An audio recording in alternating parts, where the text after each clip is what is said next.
Hi! In front of me is STK LIFE 9 and today I would like to show you how you can set up an alarm clock on this smartphone. First of all, you need to access clock by tapping on it and select alarm at the top left corner. Then click on this red plus icon and set up an hour. When you're ready, choose OK and tap on repeat. Over here, select days of the week. I will go with Mondays and Fridays.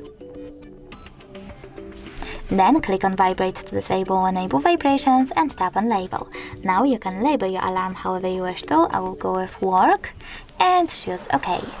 Then click on this bell icon here, pick one of those melodies as your new alarm sound by clicking on the best one for you and going back, or choose Add New and pick music from your device. As you can see, I don't have any songs, so I have to go back, pick one of those and go back as well. And as you can see now, my alarm was successfully created.